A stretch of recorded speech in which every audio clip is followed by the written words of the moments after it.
এখন কিন্তু আওয়ামী লীগ একটা আস্তে আস্তে একটা ভিকটিম সেজে যাচ্ছে, যে আমাদেরকে নিপীড়ন করা হচ্ছে, আমাদেরকে নিষিদ্ধ করা হচ্ছে। বিস্ফোরণটা যখন হবে তখন তো এটা যারা ক্ষমতা থাকবে, ইউনুস তো থাকবেন না, কিন্তু যারা ক্ষমতা থাকবে তাদের অনুকূলে জিনিসটা যাবে না। আপনি দলকে নিষিদ্ধ করছেন, দলকে ইলেকশন করতে দেবেন না, কিন্তু এইটা তো একটা সমস্যাকে জিয়ে রাখছে। এই যে আওয়ামী লীগের নির্বাচন থেকে পেছনে রাখা, আপনি আসলে কি মনে করেন আওয়ামী লীগের পাশাপাশি আরো কিছু দল নিষিদ্ধ করা উচিত কিনা? যেমন জাতীয় পার্টি, তারপর হচ্ছে সিপিবির কথাও একবার হয়েছে, পরে আবার সিপিবিকে বাদ দেওয়া হচ্ছে। আপনি এইটার প্রসঙ্গে আপনি কি বলেন? আমরা দীপু ভাইকে এরপরে আপনার শুনতে চাই। আমার মতে বাংলাদেশে কোনো দলকেই নিষিদ্ধ করা উচিত না, কোনো দলকেই নির্বাচনের বাইরে রাখা উচিত না, কারণ আলটিমেটলি পাবলিক ডিসাইড করবে। আমরা তো সবসময় বলি জনগণই সবকিছু সিদ্ধান্ত দিবে, তো জনগণ সিদ্ধান্তটা দিবে কিভাবে? তার দেওয়ার রাস্তা একটা, সেটা হচ্ছে ভোট। কারণ ভোট দিলেই আপনি অন্তত 60-70% লোক তার সিদ্ধান্ত দিতে পারবে। সো আপনি যদি ওই ভোটে তাকে ওই চয়েসটাই না দেন যে আওয়ামী লীগ, জাতীয় পার্টি, জাসদ ইনু এবং ওয়ার্কার্স পার্টি মেনন ইত্যাদি ইত্যাদি ইত্যাদি, যাদেরকে নিয়ে এখন বিতর্ক, তাহলে আপনি জনগণকে ওই অধিকার থেকে বঞ্চিত করছেন। তাদের যে অধিকার আছে যে আমি ডিসাইড করব আমি কাকে চাই। এখন আমার এলাকায় যদি আওয়ামী লীগ প্রার্থী একটা ভালো লোক হয়ে থাকে, তাকে যদি জনগণ পছন্দ করে থাকে, তাকে আমি কেন ভোট দিতে পারবো না? তো সেই জন্য আমার মনে হয় যে আওয়ামী লীগের বিরুদ্ধে যত সুনির্দিষ্ট অভিযোগ আছে, যত আওয়ামী লীগ নেতাদের বিরুদ্ধে সুনির্দিষ্টভাবে সুনির্দিষ্ট অপরাধের অভিযোগ আছে, তাদেরকে ধরেন, তাদের বিরুদ্ধে মামলা করেন, তাদেরকে বিচার করেন এবং দোষী সাব্যস্ত হলে তাদেরকে জেলে পাঠান। কিন্তু দলকে আপনি নিষিদ্ধ করা মানে হচ্ছে আপনি দলের। কিন্তু স্যার এখানে একটা প্রসঙ্গ না যে আওয়ামী লীগের, মানে এটা সভানেত্রীর গলা না এআই আমি জানি না, কিন্তু দলের সভানেত্রীর নামে যে কথাটা প্রচারিত হচ্ছে, ওনারা তো এই সরকারকেই স্বীকার করেন না, এই সরকারের সাথে নির্বাচনই করতে চান না, তো ওনাদের নিষিদ্ধ মানে না করলে বা করলে। সেটাই তো কথা। বিএনপি তো নির্বাচন বয়কট করতো। হ্যাঁ, তো আওয়ামী লীগ বলতো যে বিএনপি যদি নির্বাচন করতে না আছে তো আমরা কি করবো, সেই তো বয়কট করছে। কিন্তু এখন তো আওয়ামী লীগ বলছে আমাদেরকে নিষিদ্ধ করেছে। সরকার যদি বলে যে নিষেধাজ্ঞা তুলে নিলাম, তাদের নিবন্ধন রেস্টোর করলাম, নৌকা মার্কা নিয়ে ইলেকশন করেন, তখন যদি তারা করতে না চায় তাহলে তো দোষটা কার হবে? এটা তো সরকারের হবে না, এটা তো আওয়ামী লীগের হবে। তো আমার মনে হয় যে সরকারের এই চালটা ভুল। এখন কিন্তু আওয়ামী লীগ একটা আস্তে আস্তে একটা ভিকটিম সেজে যাচ্ছে, যে আমাদেরকে নিপীড়ন করা হচ্ছে, আমাদেরকে নিষিদ্ধ করা হচ্ছে। আমরা আন্ডারগ্রাউন্ডে চলে গেছি।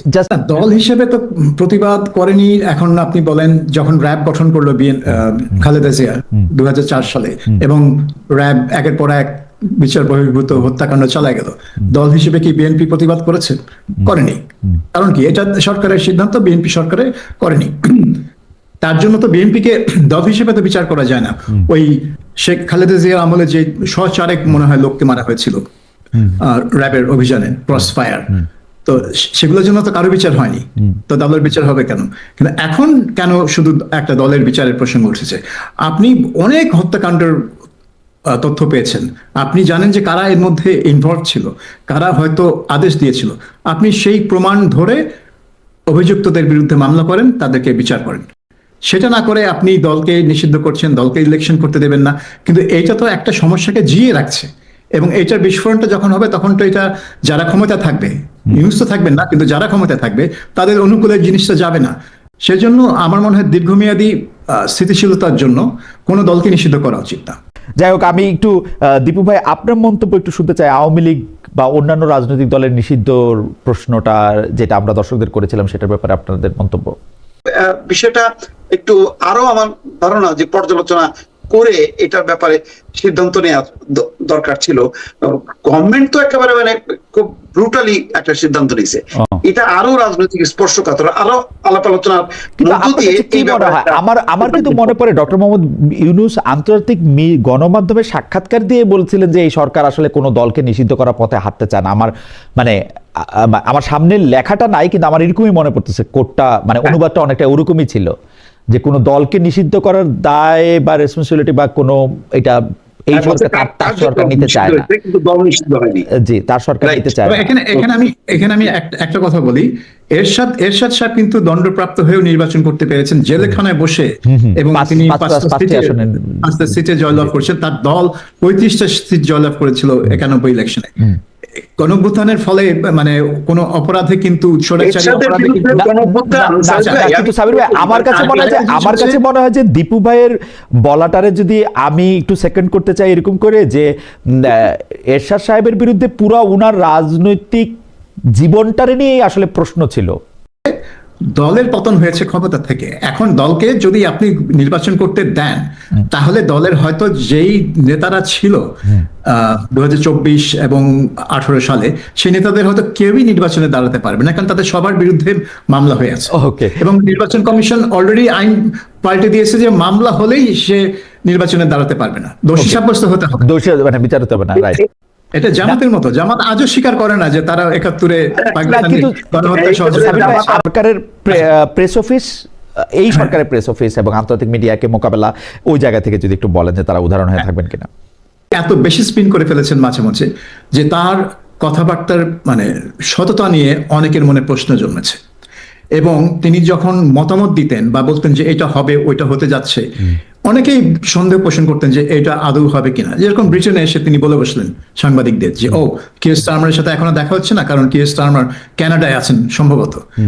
কিয়ার স্টারমার তখন লন্ডনে বসা, কানাডা যাওয়ার কোনো পরিকল্পনাই তার নেই সেই মানে দুই দিন যেদিন, কিন্তু তিনি বলে বসলেন। কেন বলতে গেলেন? ব্রিটিশ প্রধানমন্ত্রী কোথায় আছেন সেটা বাংলাদেশের সরকারের প্রেস সচিব কেন বলতে যাবে? এটা তো বলবে ডাউনিং স্ট্রিটের এবং প্রফেসর ইউনূসের প্রতিটা বিদেশ সফর, আমি যদি বলি অধিকাংশ বিদেশ সফরের কারণ সম্পর্কে আমাদের সরকার, আমাদের প্রেস, আপনি ভালো বলতে পারবেন যে মানে ওনারা খুবই লুকাইছেন কিছু ক্ষেত্রে সেটাকে আরো মানে যতটা না তার চেয়ে অনেক গুণ বেশি ফুলায় ফাঁপায় তারা দেখাইতে চাইছেন। স্পিনিং মানে ওদের কাজই ছিল স্পিন করা। সরকার যদি সাফল্য 10 হয় তারা ওনারা এটাকে স্পিন করে 100 দেখাতো, বা যদি এটা ব্যর্থতা হয় সেটাকে সামহাও একটা স্পিন করে দেখাতো যে না ওইটা আসলে আমাদের উদ্দেশ্য ছিলই না। হ্যাঁ, কিয়ার স্টারমারের সাথে দেখা করার কোনো প্ল্যানই ছিল না আমাদের। কে কিয়ার স্টারমার? হ্যাঁ, তো কিন্তু দেখা হয়ে গেলে বলতো যে মানে প্রফেসর ইউনূসকে সাক্ষাৎ করার জন্য বিশ্ব নেতারা দাঁড়িয়ে আছেন। কিন্তু আপনি দেখেন এই মানে 1.5 বছরে কিন্তু বড় বিশ্ব কোনো নেতা বাংলাদেশে আসেনি। ওই মালয়েশিয়ার প্রধানমন্ত্রী এসেছিলেন আনোয়ার ইব্রাহিম, আর কেউ কিন্তু আসেননি। ভুটানের প্রধানমন্ত্রী এসেছিলেন, তাকে ঠিক বিশ্ব নেতা বলা যায় না। সো মানে এবং ডক্টর ইউনূস বিভিন্ন অনুষ্ঠানে গেছেন, সেমিনার, কনফারেন্স, যেখানে হয়তো সরকার প্রধানের যাওয়ার কথা না, ইনফ্যাক্ট যাওয়ার কথাই না, কারণ অন্যান্য দেশের সরকার প্রধানরা অনেকগুলো ছিলেন না, কিন্তু তিনি গেছেন। গিয়ে কিন্তু অনেকটা তার নিজের কাজ করেছেন। ওই 3-0 থিওরি পুশ করেছেন, বা ওই এনজিও কমিউনিটির যেসব কথাবার্তা সেগুলো করেছেন। মানে অর্থাৎ ইউনূস সেন্টারের প্রধান হিসেবে তিনি যে কাজ করতেন, যে সফরগুলো করতেন, যে অনুষ্ঠানগুলো অ্যাটেন্ড করতেন, ঠিক সেই কাজই তিনি করে গেছেন চিফ অ্যাডভাইজার হিসেবে। কিন্তু এটা বাংলাদেশের সরকারি খরচে আর কি। আগে হয়তো করতেন অন্য সোর্সের খরচে, এইগুলো হয়েছে সরকারি খরচে। আপনি হাতে গোনা কয়েকটা সফর পাবেন যেগুলো আসলে একেবারে বাংলাদেশের সরকারি কাজের সাথে যুক্ত, যেমন জাতিসংঘে অ্যাটেন্ড করা, চীনে যাওয়া যেখানে শি জিনপিং এর সাথে একটা বৈঠক হয়েছে তার, সেগুলো বিমস্টেক কনফারেন্স অ্যাটেন্ড করা, এরকম 4-5টা পাবেন যেটা আর কি একেবারে সরকারি। কিন্তু অনেক কনফারেন্স দেখলাম যে এগুলা এনজিও মার্কা কনফারেন্স, যেখানে অন্য কোনো বিশ্ব নেতা উপস্থিত নাই। মানে আমি ডক্টর মোহাম্মদ ইউনূসকে যেরকম দেখেছি, উনি কিন্তু নিজেকে একজন বিশ্ব নাগরিক মনে করেন, মানে বলেন না, আমার কাছে মনে হয়েছে যে উনি বিশ্ব নাগরিক মনে করেন, ওরা পুরো দুনিয়ার জন্য কিছু করতে চান, এইটাই বোধহয় উনার মাথায় থাকে। আমার কাছে মনে হয় বাংলাদেশের চেয়েও দুনিয়াটা বেশি উনার মাথায় থাকে বলে আমার ধারণা আর কি। উনি হয়তো একটা দেশের সরকার প্রধান হয়েছেন, কিন্তু উনি বিশ্বের জন্যই কিছু করতে চান বলে আমার কাছে মনে হয়। সেজন্য এই চেয়ারটা তার কাছে খুব বেশি, আমার মনে হয়, আমি জানি না যে এরকমই হয় কিনা।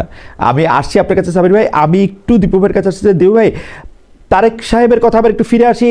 উনি এসে মার্টিন লুথার কিংকে স্মরণও করলেন, তার অনুসরণে আই হ্যাভ এ ড্রিমের জায়গায় আই হ্যাভ এ প্ল্যান বললেন। এখন তার যে পরিকল্পনা থাকার কথা বলতেছেন, তো সেইটাকে আপনি আসলে কিভাবে বিশ্লেষণ করেন? আমার কাছে আমাকে যদি আপনি বলেন, আমার কাছে কিন্তু ভালো লেগেছে কেউ যখন কারো পরিকল্পনার কথা বলে, আই হ্যাভ এ প্ল্যান বলে, আমার কাছে কিন্তু ভালো লাগে। কিন্তু সমালোচনার জায়গাটা হচ্ছে এই যে তিনি কি একটা নির্দিষ্ট চেয়ারে উনাকে দেখতে পাচ্ছেন বলেই এটা বলতেছেন? মানে সামনে যে আমরা 12 তারিখে যেটা দেখবো সেটা কি অনেকটাই আসলে নির্ধারিত, এরকম ভাবতেছেন নাকি এরকম ভাবাটা ঠিকই আছে? আপনার কাছে কি মনে হয়?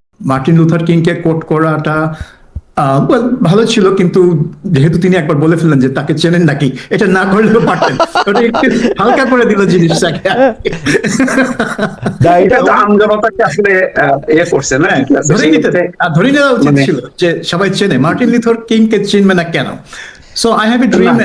যে অডিয়েন্সের সামনে তিনি বলছেন সেই অডিয়েন্স অনেকেই আমাদের মধ্যে নাম না, এটা সাবির ভাই, আমি আমাদের বিশ্ববিদ্যালয়ের শিক্ষকদের মধ্যে এটা দেখেছি। আমরা মাস্টার্স করতে করতে আমাদেরকে যখন রেমন্ড উইলিয়ামস পড়ানো হচ্ছে, লং রেভলিউশন, আমরা অনেকেই হয়তো সেটা আগে পড়ছি, কিন্তু আমাদের স্যাররা খুব ইন্ট্রোডাকশনের মতো করে আমাদেরকে জানতে চাইতো যে তোমরা কি রেমন্ড উইলিয়ামসের নাম শুনেছো, ওরকম মনে হয় আর কি আমার, যে এটা হয়তো তিনি যখন বললেন মার্টিন লুথার কিং এর কথা, তারপর হয়তো দেখলেন সামনের সারি দর্শকরা অবাক হয়ে তাকায় আছে তার দিকে, তখন ওনার লক্ষ্য হয়তো পিছনের সারি দর্শকরা ছিল। আমি একটা দর্শকের মন্তব্য করি আর একটু ছোট করে একটা প্রসঙ্গ আনি আর কি। দর্শক উনি মন্তব্য করেছেন, মোহাম্মদ আতিকুল্লাহ, উনি মন্তব্য করেছেন, সাবির মুস্তফা সত্যিকারের একজন নিরপেক্ষ সাংবাদিক। ভাই খালেদ, আপনাকে নিরপেক্ষ মনে হয় না, আপনি যখন ডিডব্লিউতে ছিলেন তখন মনে হতো নিরপেক্ষ। যাই হোক, আমি ডিডব্লিউর প্রসঙ্গ ধরে আমি একটু বলি যে সজীব ওয়াজেদ জয় কিন্তু 5 আগস্টের পরপর ডিডব্লিউতে একটা ইন্টারভিউ দিয়েছিলেন। সেই ইন্টারভিউতে তিনি বলেছিলেন, না ডিডব্লিউর ইন্টারভিউতে নাকি তার আরেকটা ইন্টারভিউতে, আমি এই মুহূর্তে ভুলে গেলাম, যে তিনি কিন্তু সেখানে বলেছিলেন যে তারা রাজনীতিতে করবেন না, তার মা আসলে এখন আর রাজনীতি থেকে দূরে থাকবেন, আওয়ামী লীগের কী হবে, বাংলাদেশে কী হবে তারা তা জানেন না। যেটা দীপু ভাই বলতেছেন যে এরকম একটা, এটা তো এক ধরনের ডিফিটটাকে কনসিড করা, এইটা থেকে কেন মানে আওয়ামী লীগ বাইরে হয়ে আসলো, বা আওয়ামী লীগ কেন এটা স্বীকার করে না যে এটা তার নেতৃত্বের পরাজয়? এইটা কি মনে হয়, এটা যদি আপনি একটু বলতেন সাবির ভাই, যে এইটা কি মনে হয়? এটা খুব ইন্টারেস্টিং। কয়েক মাস আগে আমি লন্ডনে কয়েকজন ফর্মার আওয়ামী লীগ মন্ত্রী এমপির সাথে মানে দেখা হয়েছিল লন্ডনে। এরা সব কিন্তু এখানে মানে পলাতক ছিলেন, এবং তাদেরকে কিন্তু আমি ওই কথাটাই বলেছিলাম যে আপনারা এই 15 বছর কিন্তু ধারাবাহিকভাবে ভুল সিদ্ধান্ত দিয়েছেন। যেমন ধরুন জামাত এখনো ভুল স্বীকার করে না। তারেক রহমানের ইন্টারভিউ যেটা বিবিসি বাংলা দিল 2 পর্বে, 40 মিনিট আর 36 মিনিট না কত মিনিট, দীর্ঘ ইন্টারভিউ, কোন জায়গায় সে বলেনি যে সে মানে তার আমলে 2001 থেকে 6 বিএনপি আমলে কোনো ভুল হয়েছে। বলছে যে আমরা আমাদের অতীত থেকে শিক্ষা নিব, শিক্ষা নিয়ে নিজেকে ইমপ্রুভ করব, কিন্তু ভুল করেছি সেই জন্য আমরা ক্ষমা প্রার্থী, নাথিং।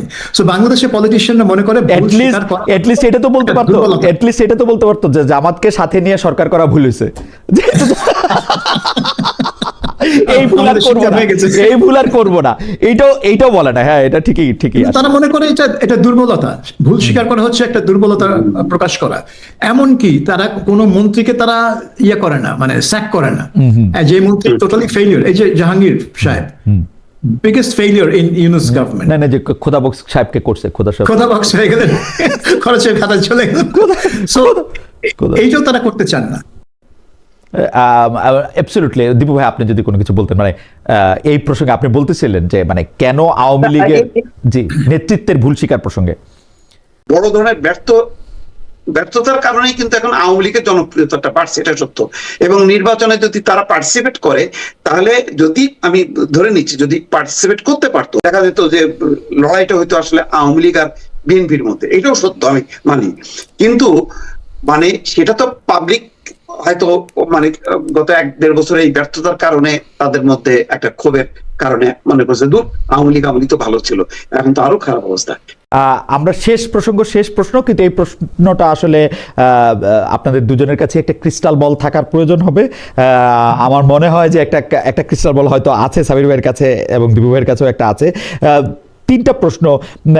দীপু ভাই, নির্বাচন ঠিক সময়, সাবির ভাই নির্বাচন ঠিক সময় হবে কিনা, অর্থাৎ ঘোষিত 12ই ফেব্রুয়ারি, নির্বাচন সুষ্ঠু হবে কিনা, সুষ্ঠু মানে যতটা সুষ্ঠু, মানে আমরা তো আসলে রাতের ভোট, অমুক ভোট তমুক ভোট দেখি, ওর কাছাকাছি কিছু হবে কিনা, এবং কে বিজয়ী হবে? সাবির ভাই, প্রথম প্রশ্ন, হ্যাঁ আমার মনে হয় ফেব্রুয়ারি 12 তারিখে ইলেকশনটা হবে, যেহেতু এখন তারেক রহমান দেশে ফিরে এসছে, এখন আর কোনো এটাকে পেছানোর কোনো অজুহাত আর থাকবে না। দ্বিতীয়ত সুষ্ঠু মানে রাতের ভোট তো হবে না, কিন্তু আমার মনে হয় না নির্বাচনটা আমরা সুষ্ঠু এবং অবাধ বলতে যা বুঝি সেরকম হবে। এখানে অনেক গন্ডগোল, অনেক গ্যাঞ্জাম হবে, এবং এটাকে সুষ্ঠু রাখতে হলে যে ধরনের আয়োজন দরকার, যে ধরনের দক্ষতা দরকার, এটা সরকারের আছে বলে আমার মনে হয় না। তারা 2টা পত্রিকা, ঢাকা শহরে 2টা পত্রিকা অফিসে আগুন দেওয়া ঠেকাতে পারে না। তারা সারা দেশে 300 আসনে নির্বাচন করবে সুষ্ঠুভাবে, এটা আমি মনে করি না। ওকে, আপনাকে ধন্যবাদ সাবির ভাই। আমি একটু দীপু ভাইয়ের কাছে একই প্রশ্ন, ক্রিস্টাল বল কোশ্চেন হচ্ছে যে নির্বাচন ঠিক সময় হবে কিনা, সুষ্ঠু হবে কিনা, কে বিজয়ী হবে? নির্বাচন সঠিক সময়ে হবে, নির্বাচন সুষ্ঠু হবে না, আর বিএনপি বিপুলভাবে জয়ী হবে। আচ্ছা।